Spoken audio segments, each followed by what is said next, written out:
like to call to order today's August the 9th, 2022 agenda meeting to welcome those that are viewing from online and here in person, as well as those city directors that are viewing online today. Before we start tonight's agenda setting meeting, I do, to the members of the city board that are here in person, as well as those watching online, want to make a couple of updates. One of the things I know I want to share is that I've been displeased with some recent actions that have been taking place as it relates to the Freedom of Information Act within the city of Little Rock.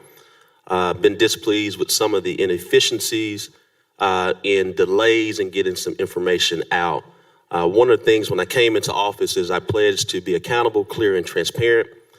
We've done that by making hundreds of city records readily available on our open data website and being accessible to the public through outreach programs.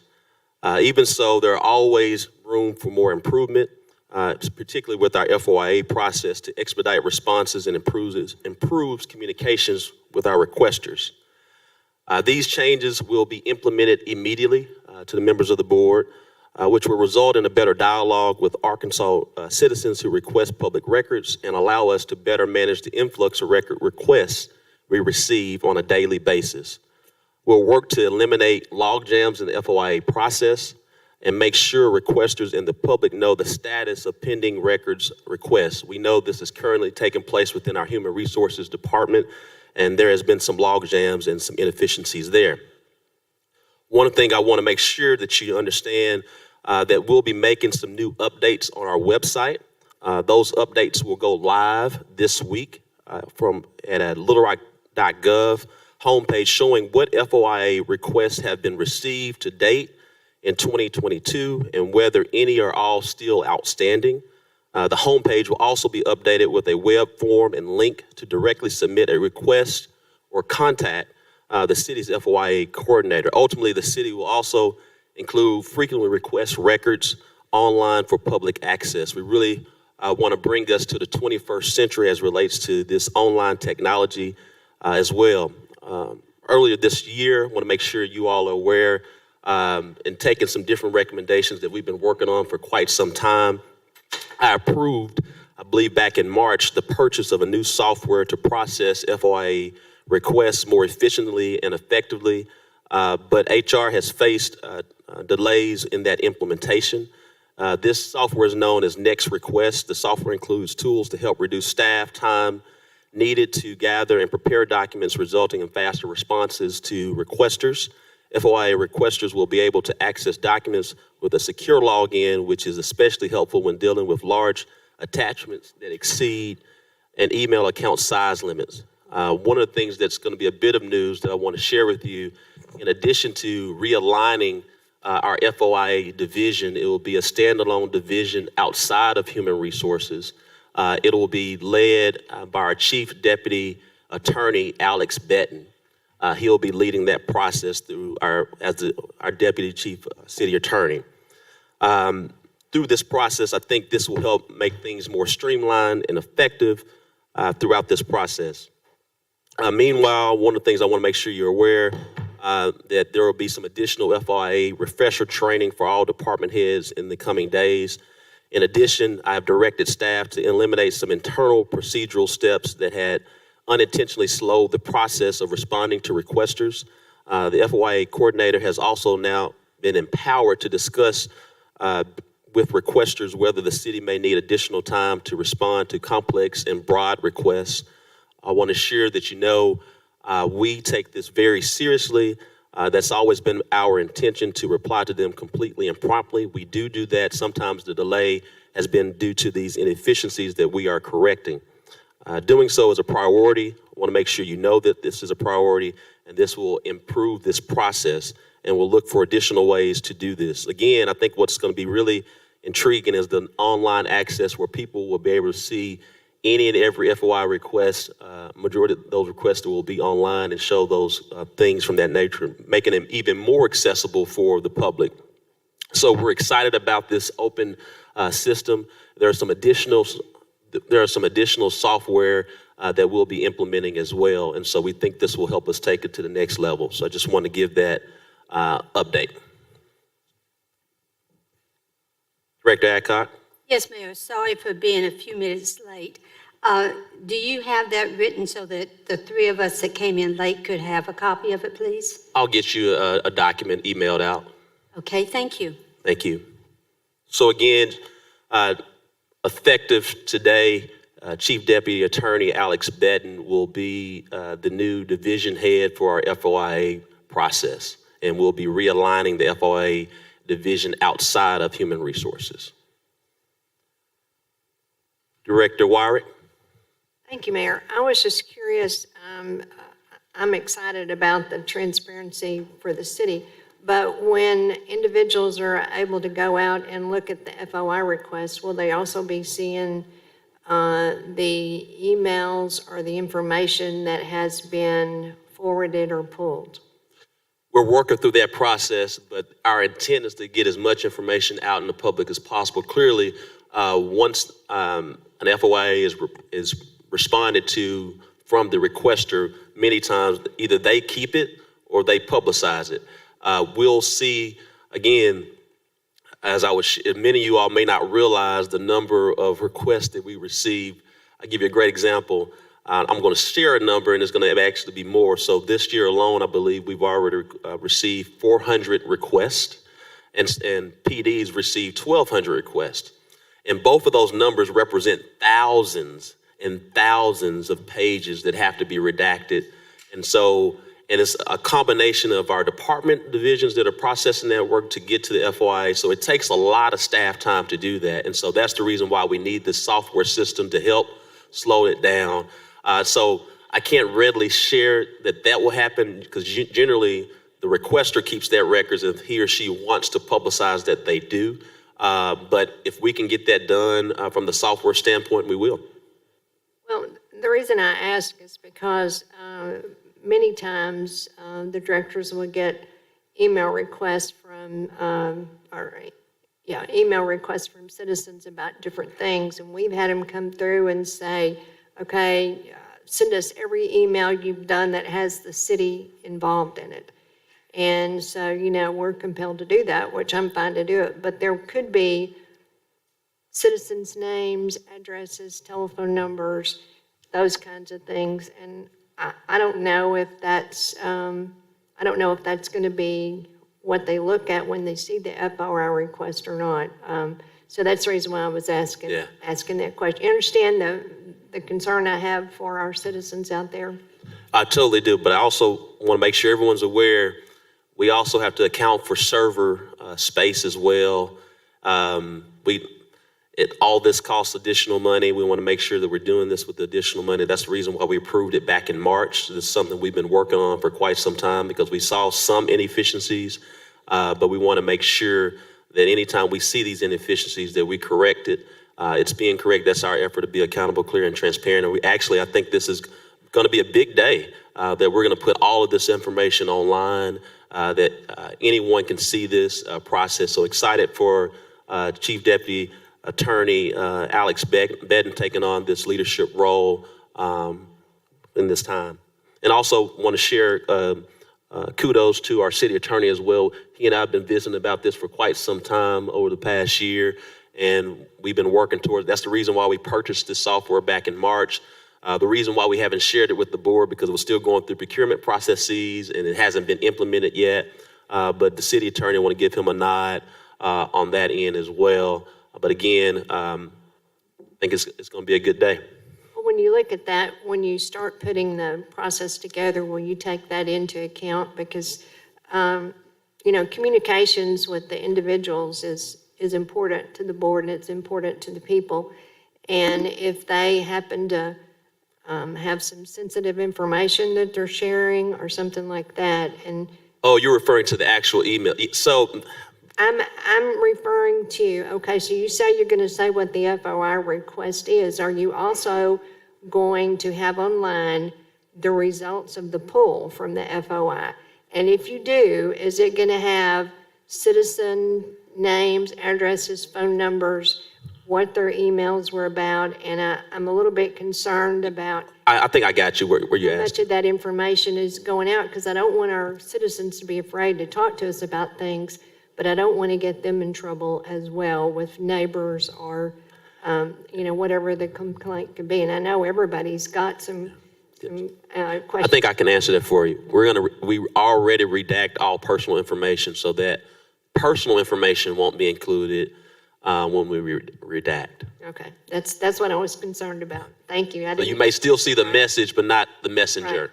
Right, okay, I want to protect the messenger so they'll feel comfortable asking us for help when they need No, it. but again, I think this is a big day as we continue each and every time. We've done a lot when it comes to transparency over the years, and this is just another opportunity, and excited about it.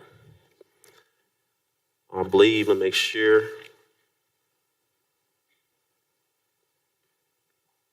And if you all see Chief Deputy Attorney Bedden, please give him a pat on the back for taking on this additional duty and responsibility. All right.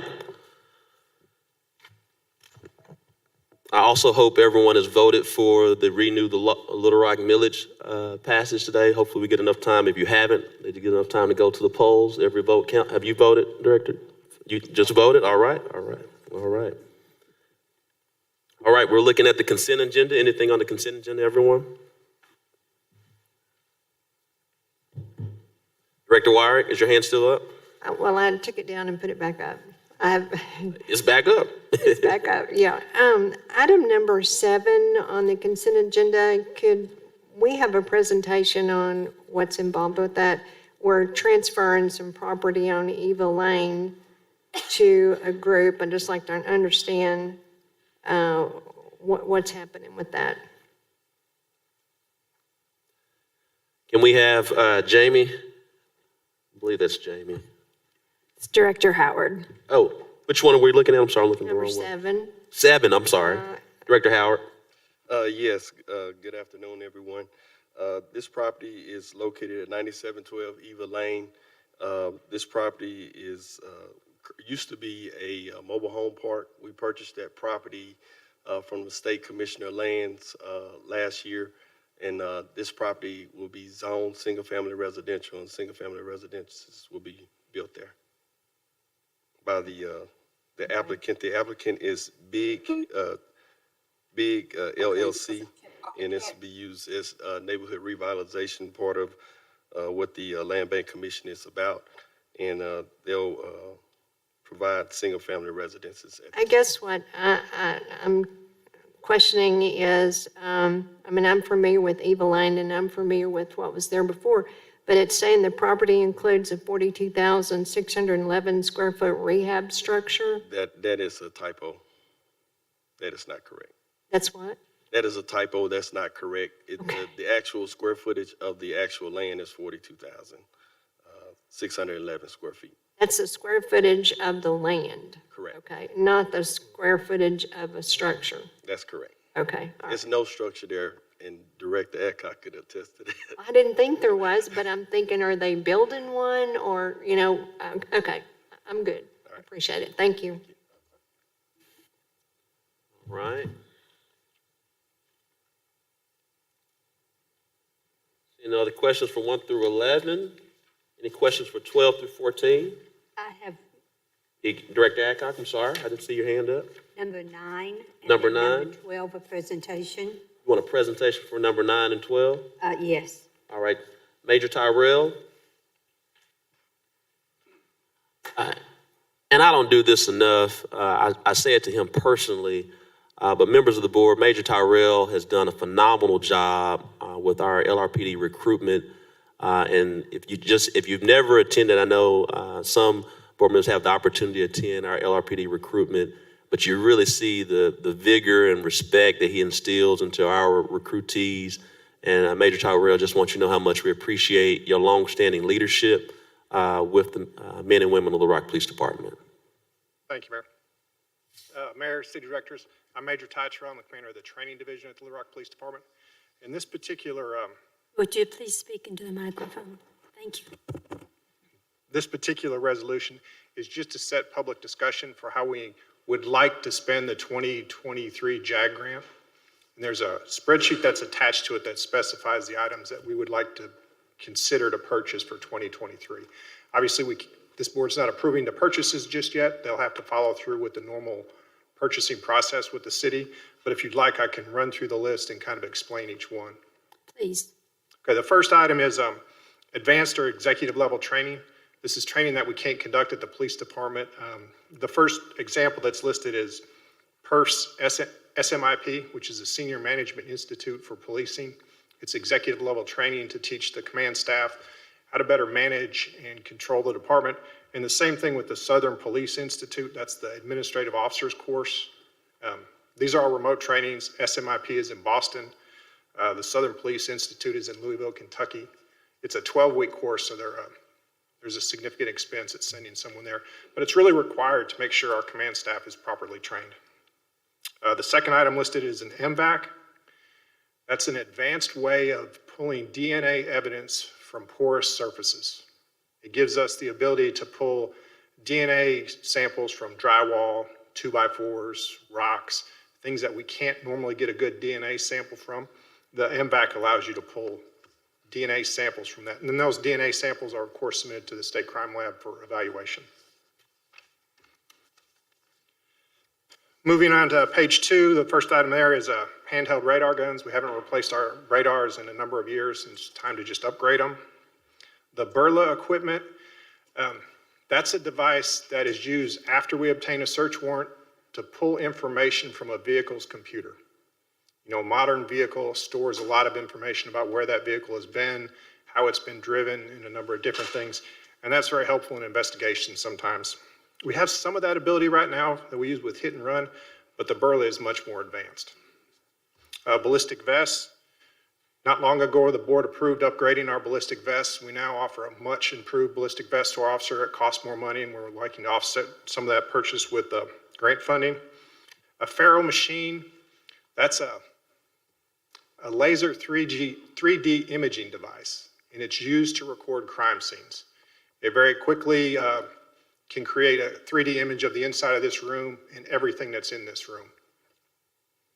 And then a few laptops, and then the last one on the list, I guess is for me at the training division. One of our firing ranges, we call it the pistol range. It uses a rubber backstop, and periodically we have to go in and take the lead that's been captured out of the backstop, and then we recycle the lead, but there's a cost involved in it. Are there any questions from the board? And again, all the resolution for is to set September 6th as a public discussion day about these. Okay, thank you. What is the total of this grant? It's down at the bottom.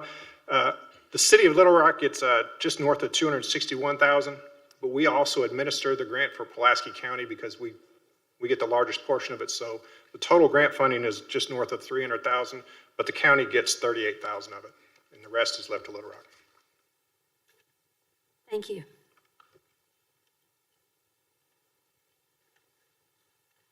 Mr. Collins, item number 12.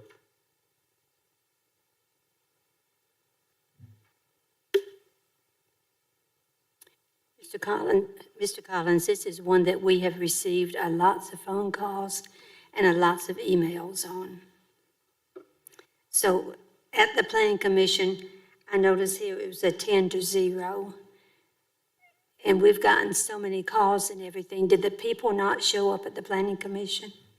No, there was some people that did show up in the Planning Commission. I don't know how many emails y'all's been receiving, but we also receive emails. Some of the questions that was addressed at the Planning Commission was concern over drainage. They did ask, does this help the drainage, which really crosses Cooper Orbit a little bit further south of this development. It doesn't really affect that culvert crossing for this.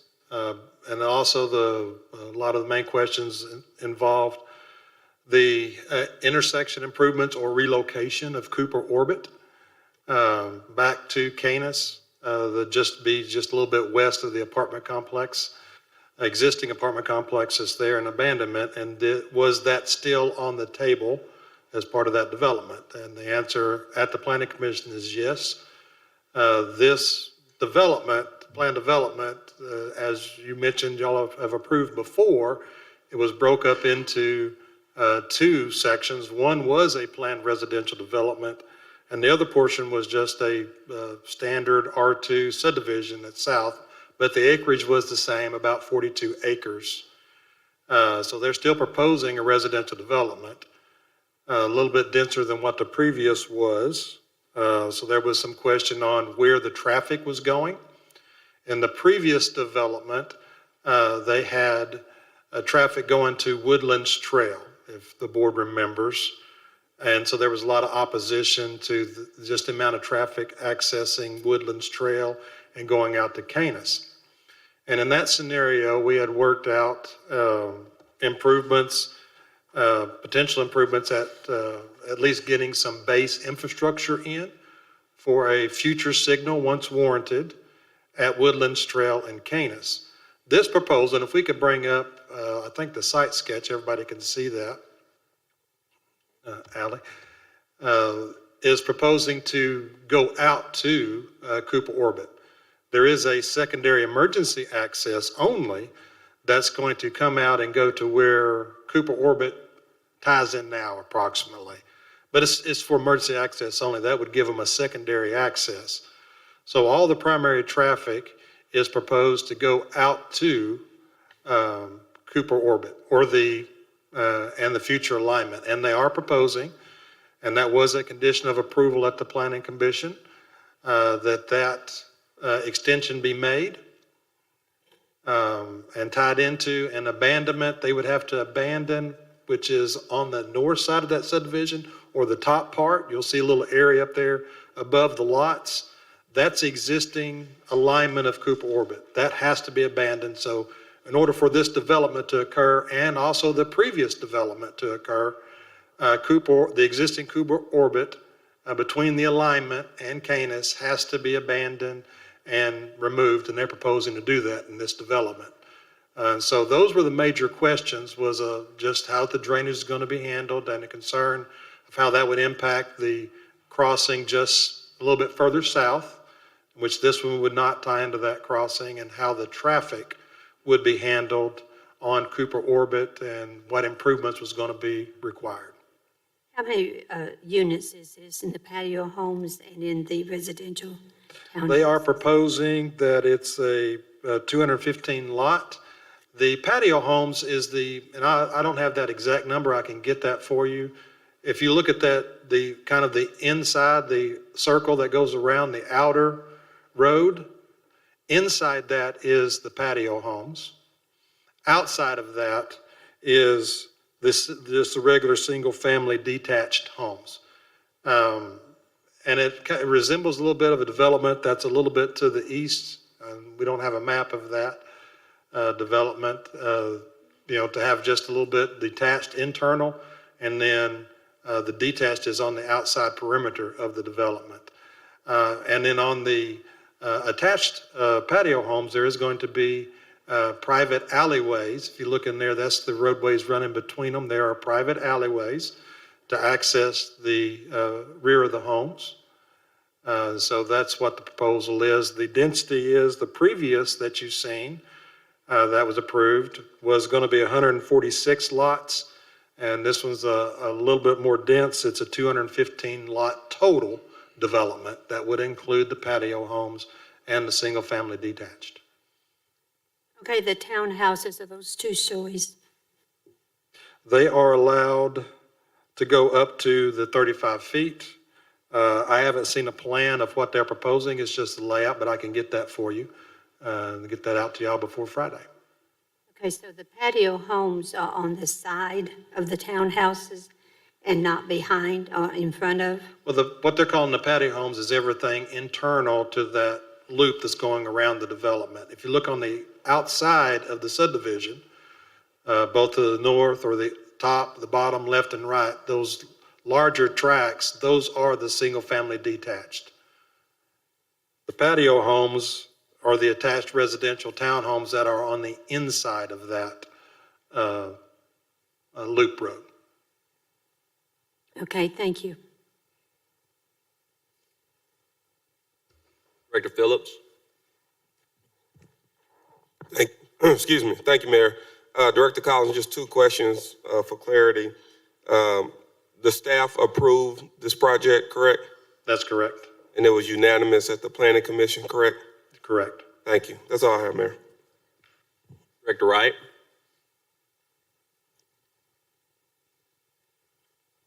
Can you hear me now? Yes, ma'am. Okay, that was part of my question, Jamie.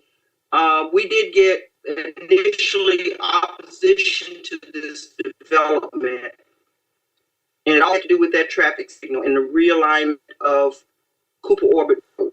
And it's my understanding, your presentation is that they're realigning the original drive to Cooper Orbit, so there will not be the traffic on Woodlands Trail. Is that correct? That is correct. Okay. Was there any opposition to that plan? There was one questioning the plan. They was just wanting to confirm and that is happening, and I did confirm that at the Planning Commission. I'm not aware of, I haven't seen all the emails that y'all may be getting for that. The only other opposition or somebody that was concerned that was at the commission I can remember was the drainage issue that I spoke about, because I think the board knows about and acknowledges there's a culvert crossing Cooper Orbit just south that's not tied to this development that has issues of that drainage crossing that culvert. But it's also at a bottom of a very steep sag, and the replacement of that would not be done by this development, but whenever the Cooper Orbit is improved south of this, that would be part of the improvement of that roadway if it is part of an infrastructure bond program or if any other development may occur adjacent to that roadway. But this is not adjacent to that. Okay, that improvement to that drainage, is that the project that would be shared by the city and the county? Or just the city? It depends on where the annexation is. As you go south on Cooper Orbit, where we start widening that roadway out, that's becomes city again, portion of it.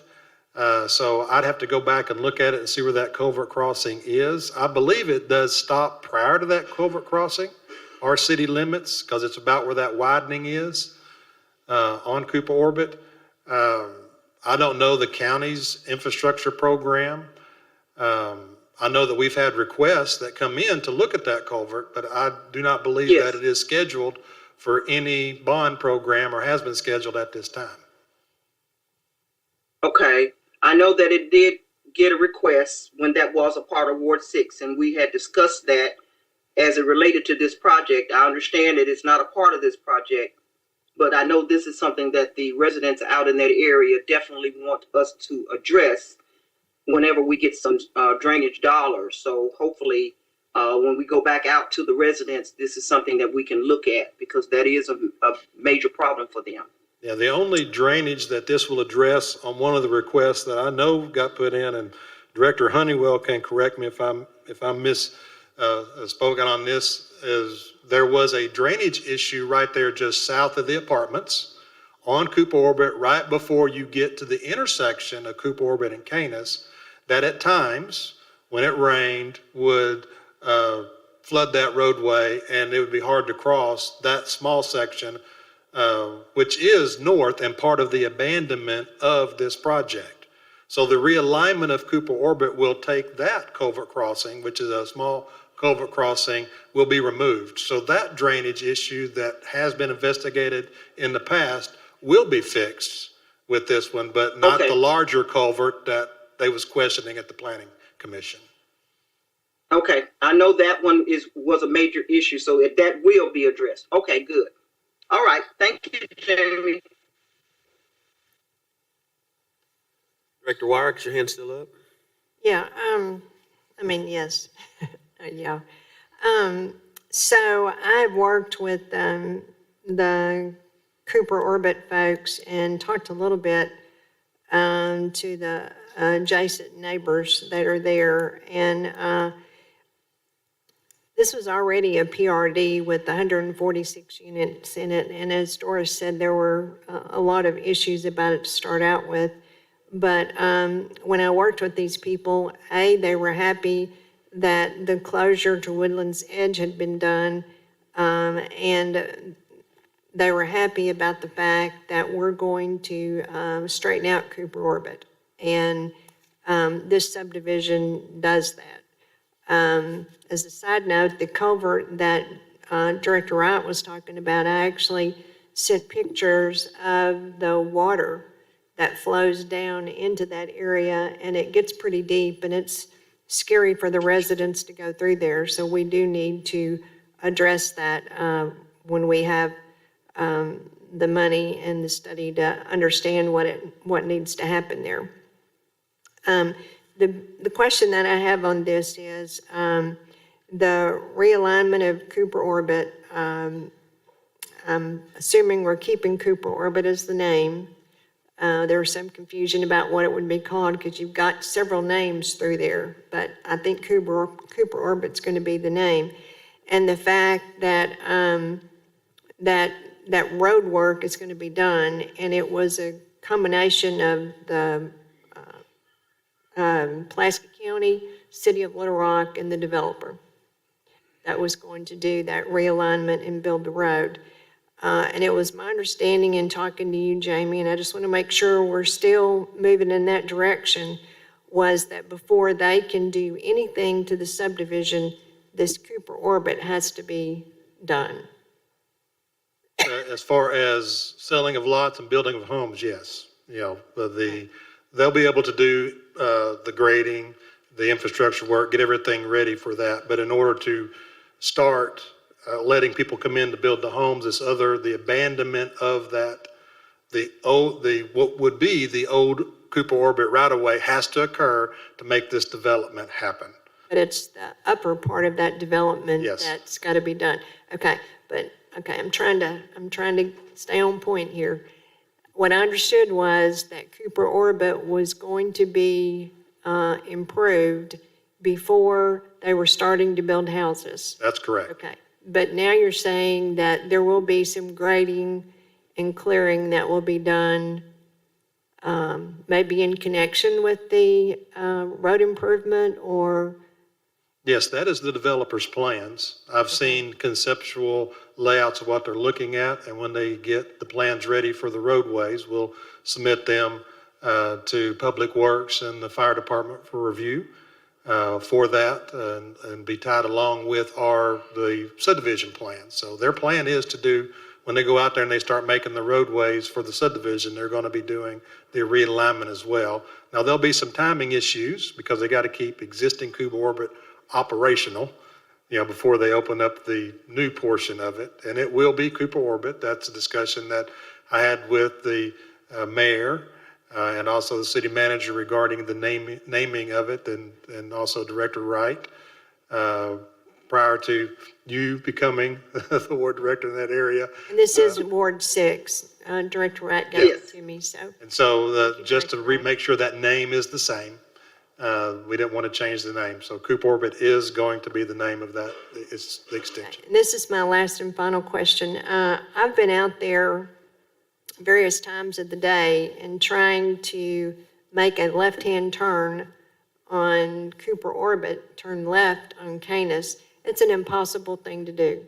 There's so much traffic coming both directions that you're not able to do that. I finally had to go right, turn around, and come back in order to go out west. So there's been talk about a traffic signal, traffic light at that intersection. At what point in time are we going to pull the trigger on that? I know you've got to do a study, but I submit to you that today there's enough traffic for a signal today.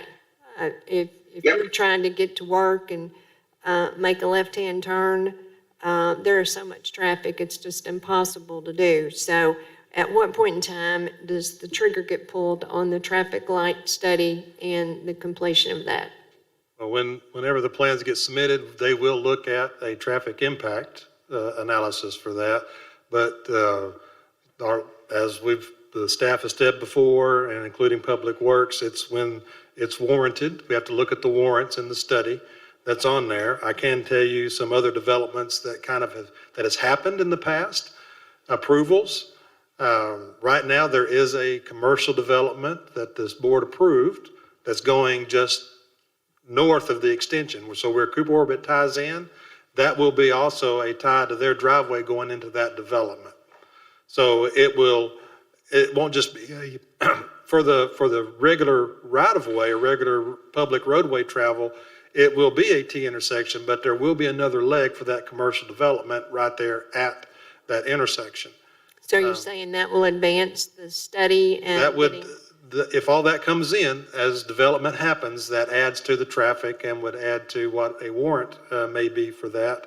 We are going to request that when they do the installation part of it, that for the roadway extension, that we also install some of the conduits and some other boxes underneath Canis at that time, so that in the future, when it is warranted, we won't necessarily have to go in and bore or cut Canis to do some of those improvements that need to happen at that intersection. So I've already talked to the developer, part of that.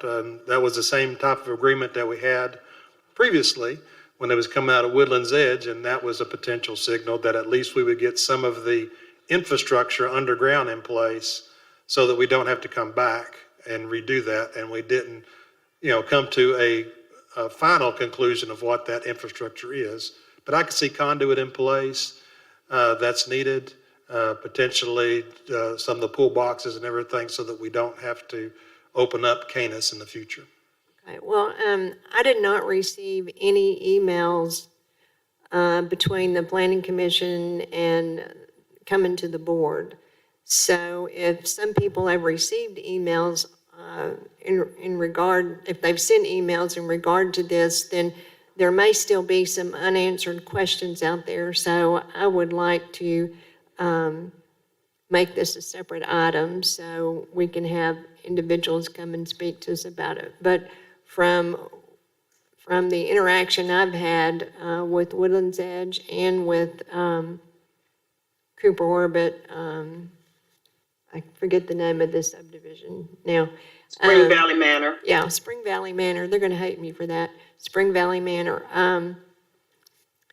Since they're getting that access on Cooper Orbit, they're okay with it. But I'd like to have it separate, just to maybe get some other thoughts from other residents in the area. There were a couple of folks from Woodlands Edge, and the development's going to be right behind their house, but they were happy to find out that it was not apartments, that it was single-family residences. And then I had another item, Mr. Mayor. Can I go ahead and ask while Jamie's here? Yes, Madam Director. Okay. What is item number 14?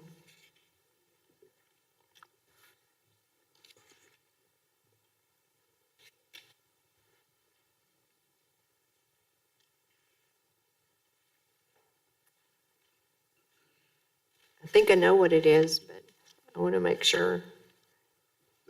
Yes, ma'am. That is what you and I was at the meeting with the Neighborhood Association for that. If we could bring up the zoning map, Allie, that would be great for everybody to see it.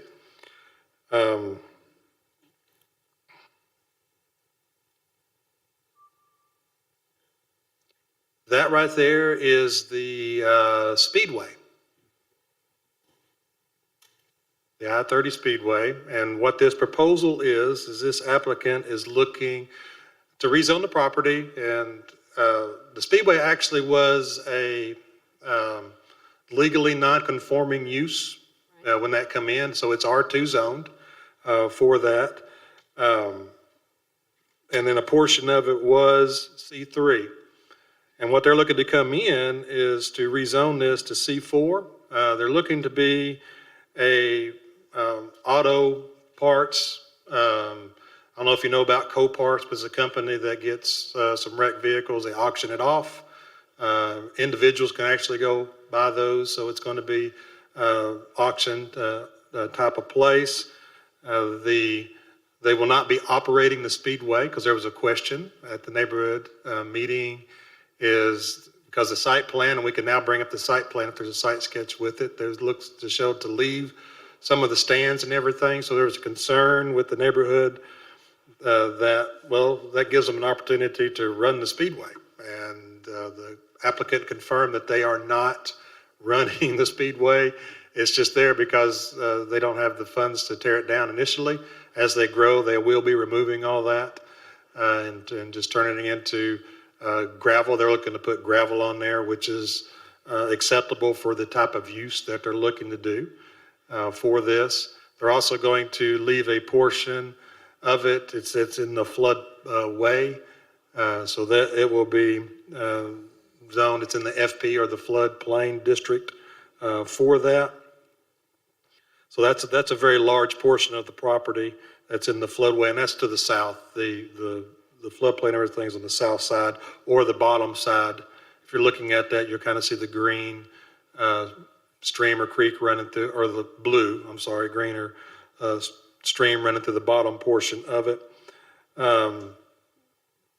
There was nobody at the planning commission that spoke against it.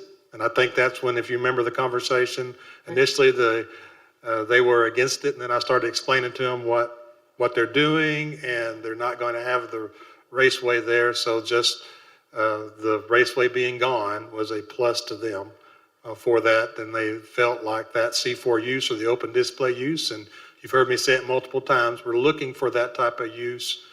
That is, the interstate is the perfect place to put that type of use on there, especially between the interstate and the floodplain.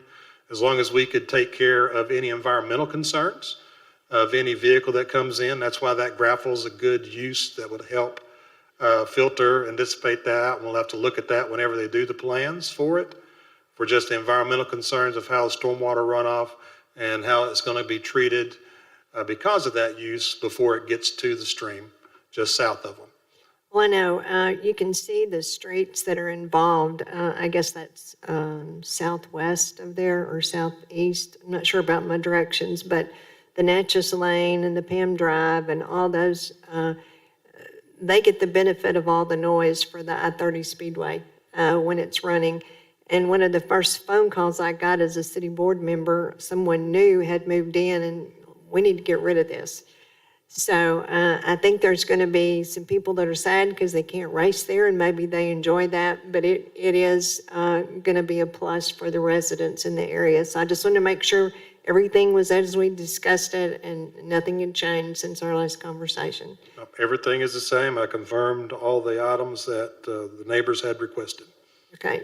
Do you know anything about when you do an application like this, do you look at water service to the area? Because I'm told that those businesses along there do not have water, and it's pretty pricey to extend. And I'm wondering, did you hear anything about them extending water to this location? There was an individual that come in and was just wanted to speak on the project. She wasn't really in opposition to the project, but that was one of the concerns. I think it was more than just water. It was also sewer, sanitary sewer they was looking to get, extended to her tract. Was that going to happen? Staff of planning development does not extend that or agree to extend that, either the water or the sewer. We do forward that to both of the utilities. And I know you do, So, but have you heard anything back? I have not. Okay. Because you're talking about the same person that I talked to, and it was like $50,000 to extend water down to her business. And it's my understanding that the I-30 Speedway did not have water at that location. So if they extend, maybe it will be cheaper on the individual that's next door, but you don't really have any information. We don't have information yet. When we do, if it gets approved, they wouldn't go ahead and design it right now. We would see the plans for that because we would actually forward those building plans, whatever they're looking to do, to all utilities to review and get comments back. So we would know at that time, if it's approved and if, when they submit the plans for development. Okay, thank you very much. Director Wright? This is for Mr. Collins. I just wanted to confirm, Jamie, when was the last time a traffic study was done on Canis where it impacts Cooper Orbit? Because I agree with Director Wyrick. The traffic there already, to me, warrants a signal. You cannot get out of that area.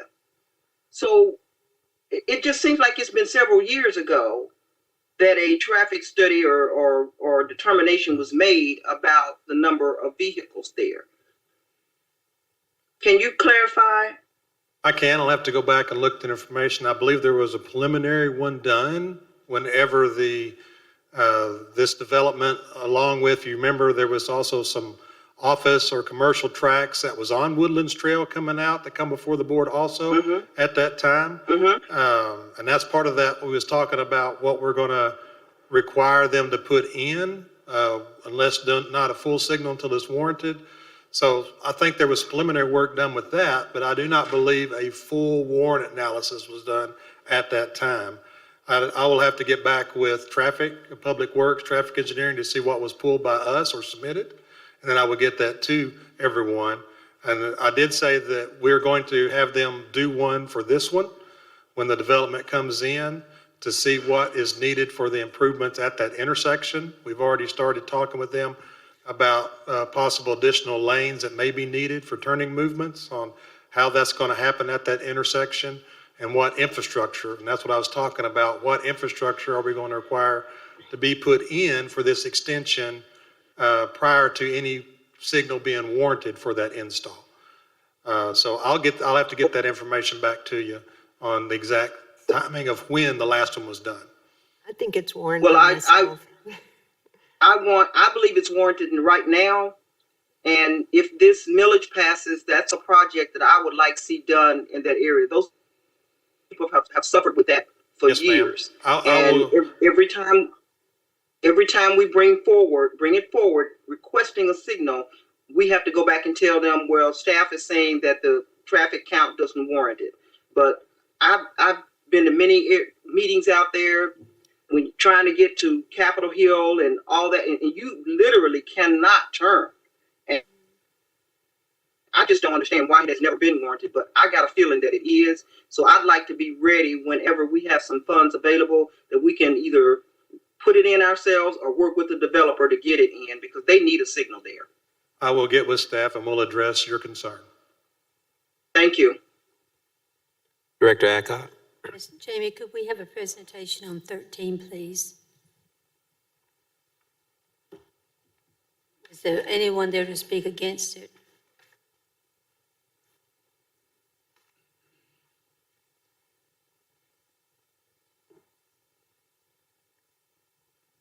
If we could bring up the zoning map or the site sketch for this one, I think that'll, and the answer to that question, Director Adcock, was yes.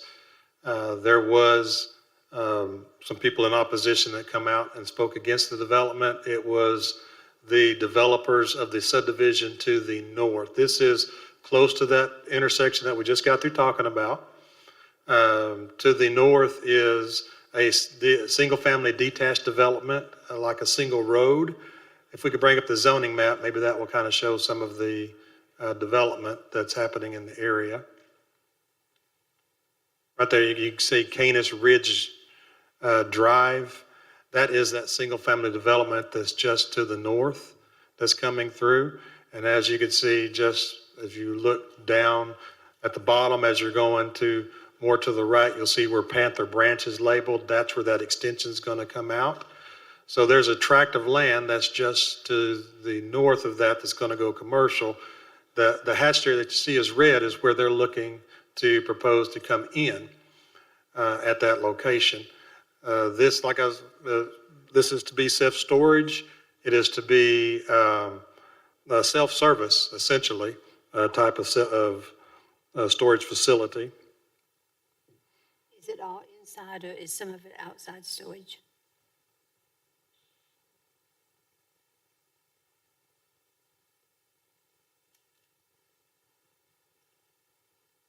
It shows in there that it's inside. I do not see a note of having outside storage. I'll have to clarify that with the applicant and get back with the board.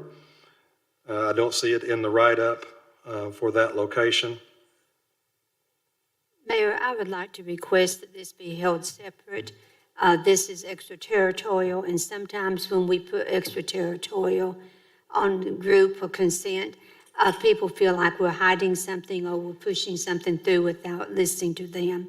So I would like to request that number 13 be separate. Yes, ma'am. Thank Director, you. Director Wright, is your hand still up? Yes, it is, Mayor. On this issue, I concur with Director Adcock. I'm very concerned about what this type of development, what impact it's going to have on those people's property value with self-storage right there beside it. So I want to make sure that they are heard and that we don't just start placing these things anywhere. It just seems like only kind of development we're getting in the city is storage. Yeah. So I'm just concerned about this, the impact. I don't know if I want this next to my home. So I definitely want to see this, let them have a chance to speak on this. Jamie, also, would you make sure that you have a list of who we notified? Because it being extraterritorial, they do not have neighborhood associations like we do. Okay, I will get the list of everybody we sent the notifications to. Okay, and I would like for you to send me a copy of that, please. Yes, ma'am. Yes. Thank you. All right, members of the board, anything for items 15 through 16? 15 through 16? Director Miller?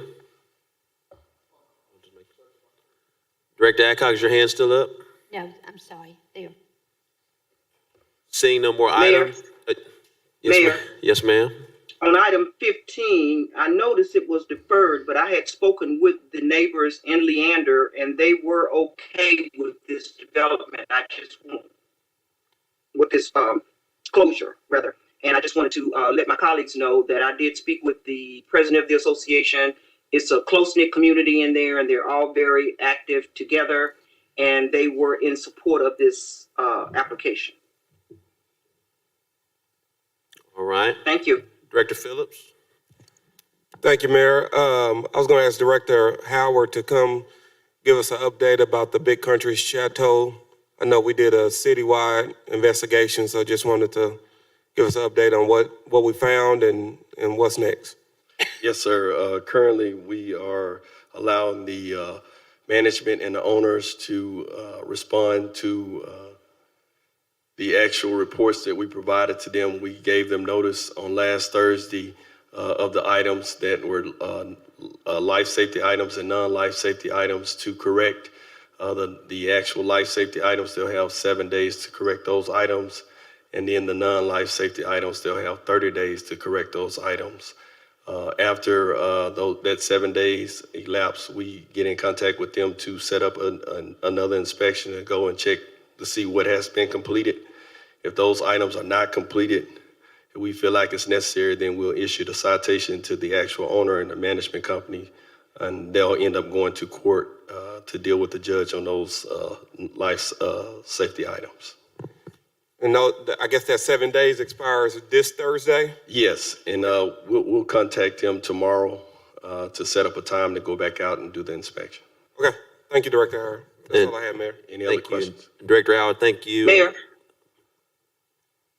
Yes, ma'am. Mayor, my hand's up. I'm going to get to, I'll get to you here pretty shortly. Director Howard, thank you so much for you and everyone who's been involved. I know it's been a comprehensive effort with planning, housing, neighborhood programs, our city attorney's office, Little Rock Police Department, Little Rock Fire Department. So thank you so much. And for members of the board, in the event that there's anything that happens with those residents, we are already planning to make sure that they're temporarily taken care of in the midst of making transitions if that ever was to happen. So that plan is in place. Thank you, Director Howard. Thank you. Director Wright. Yes, I wanted to ask a question for the city attorney regarding Big Country Chateau. It's my understanding that the past issues with the gas had never been addressed. So, Mr. Carpenter, where are we in that process? Is it still in court, or have they addressed it, or what?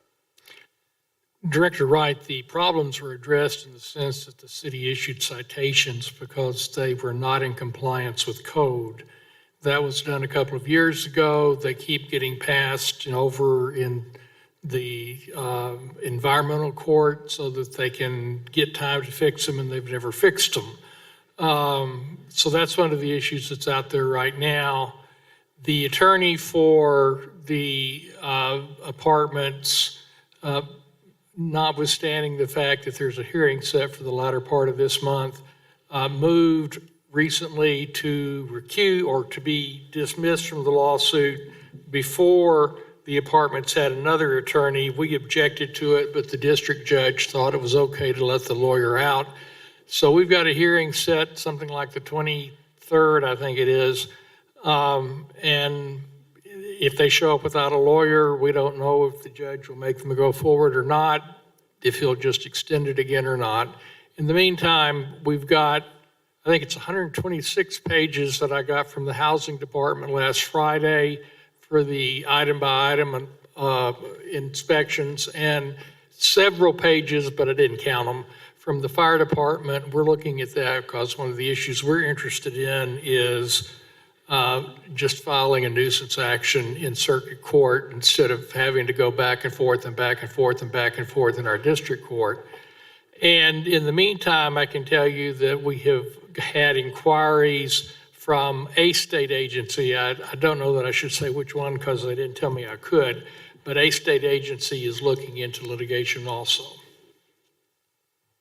And Mayor, the reason I want to, Mr. Carpenter, to express and explain this, because I'm getting feedback in the community from residents and people that have relatives that live there, and they're questioning why the city hasn't made them fix these things. And I've tried to explain that these things are in court, and it's at the judge's discretion whether or not the city can enforce something on this. And I do know that a lot of those issues that we had previously found against them were never addressed, and that's what you're seeing now.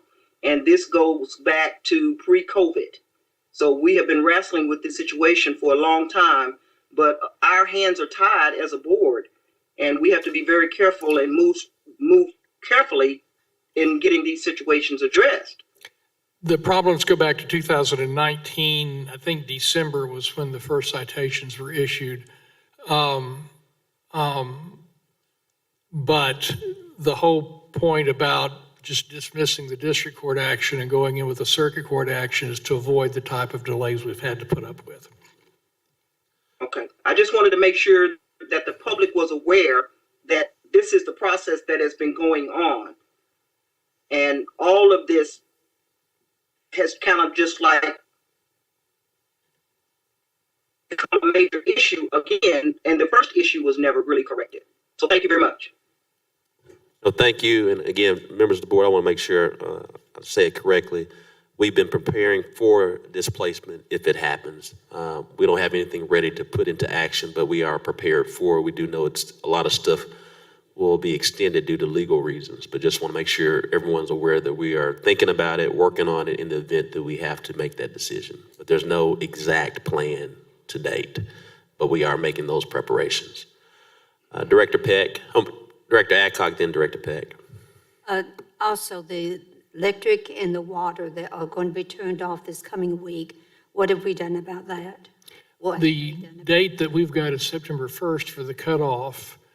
The last I've heard is that I think that the water. Okay.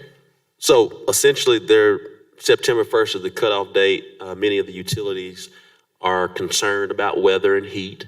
And one thing we know about Arkansas weather is consistently inconsistent.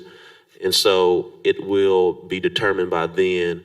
So while they're shooting for September 1st, if we're still experiencing 100-degree weather around that time, doubtful that it would go into action. Clearly can't speak for them, but they are very concerned about weather from that standpoint. So that's the reason why we are working on preparation for displacement, because we definitely don't want those residents experiencing a lack of utilities. Mayor, these owners also have 2 other apartment complexes in Little Rock. I would like for the housing department to check both of those to see what kind of violations they have. They also have one in North Little Rock. But the 2 in Little Rock are both in Southwest Little Rock, and I would like to know if there's violations that we need to look into them. Thank you. Thank you. Mr. Howard, if you'll add that to the list with our team. Thank you. Director Peck. Thank you, Mayor. I'll be very brief. I just wanted to thank Ashley specifically for wrangling a bunch of city folks to show up for Panky Fest on Saturday. The community was most grateful. Very historic neighborhood in Ward 4. So Ashley, thanks for all of your hard work. And I wanted to publicly thank Public Works and Director Honeywell. I'm sorry for the slew of requests I've had. And I know how short-staffed you are, but the residents have been so appreciative, and I appreciate you taking action on so many of those things. That's all. Thank you so much. Seeing no more questions, Director Adcock. Yes, I want to follow Director Peck and thank everyone for going to the vaccine clinic. We provided 325 shots and had a wonderful time. And I appreciate all the city staff and all the neighborhood people that came out. And the people really appreciate the $50 that they got with each shot. Thank you. Thank you, Director Adcock. Director Wright. Yes, Mayor, I would like to invite the board and for the listening audience to come out Saturday to the Back to School Bash and Youth Comic-Con for Literacy at the West Central Community Center. We will have free food, we will have music, we'll have school supplies to give away. There'll be a panel discussion on comic book illustration and how to write and draw a comic book. And kids have an opportunity to dress in their favorite comic book character, and the costumes will be judged and they will get a prize. So all to encourage literacy and get them prepared to go back to school. And we really want to say thank you to LRPD for hosting the backpack giveaway this past weekend. And now we have a partnership with the Martin Luther King Commission for Nonviolence, because this is one of our violence prevention activities to get the kids engaged in reading and spark that interest in reading, because when you can pick a book, the whole world opens up to you. So I just wanted you all to know it's from 12 to 3, this coming Saturday, August 13th at the West Central Community Center.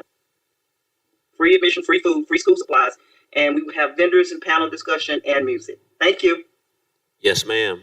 Director Adcock, is your hand still up? No, thank you.